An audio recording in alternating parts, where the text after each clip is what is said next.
I want my fellow neurodivergent parents to know that it is okay and natural to get dysregulated around your kids sometimes. I'm not saying that that's an excuse for any sort of abusive behavior, but you know that's not what I'm saying. I am saying that nervous system threat response is involuntary and that we are living through traumatic times. If you are not feeling dysregulated off and on right now during all this intensity, then you might be totally checked out. You might be disassociated, not healthy. The myth that the only good parent is one who is just constantly calm and unfailingly sweet is an example of a peaceful parenting rhetoric that can cause neurospicy parents a great deal of shame.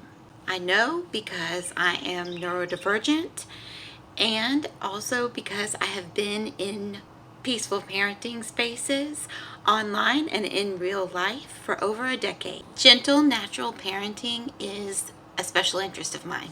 I'm a mom and I was also a teacher. We are up against a social norm that teachers and parents should never feel deep emotion or sensory discomfort around children. And if you dare feel it, you definitely shouldn't show you're feeling it. Never visibly struggle with transitions or changes in plan. You should project calm competence and control at all times. Sick or well, happy or sad, tired or hungry, so many problems with this myth. Parents and teachers are human. Denying that causes mental illness and burnout among the caretakers of our most vulnerable people. It also leads to a bunch of neurodivergent kids not knowing how to re-regulate their own nervous systems after big feelings because they never see neurodivergent adults re-regulating. We've been taught to hide it. No, we should not scare our kids or tell them inappropriate adult information, make them think that we can't take care of them, behave dangerously, or make them feel responsible for our feelings. However, we cannot suppress our humanity either. That suppression is called masking. And prolonged masking is directly related to mental illness, suffering, and death among neurodivergent people. Yet there is a huge pressure on neurodivergent parents to mask around our own children in our own homes, to wait and feel anything uncomfortable later, away from the kids. This model does not work during the pandemic. I have been waiting 22 months to get away from my kids.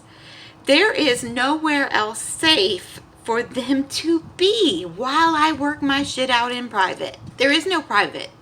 Privacy died in 2020, just like my grandpa. I've been with my kids 24/7 for nearly 2 years. I had to stop masking around them, and I had to learn how to visibly, yet appropriately, feel my feelings and take care of myself and regulate in front of my kids. Faking a nervous system regulation that I don't feel makes my pain last so much longer. It puts a big white elephant in the room. My mask doesn't fool sensitive kids. When I was a kid, there was nothing scarier to me than a dysregulated adult that was faking a calm sweetness. Dolores Umbridge vibes, right? We are dealing with some big shit as a generation of parents. Right now, trauma and dysregulation are building up for neurodivergent parents at a rate that cannot be processed later.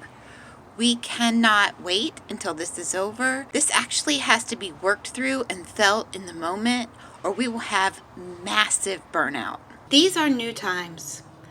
We need new expectations about what a parent is supposed to be and how they're supposed to be during this time. The old paradigm doesn't stand anymore.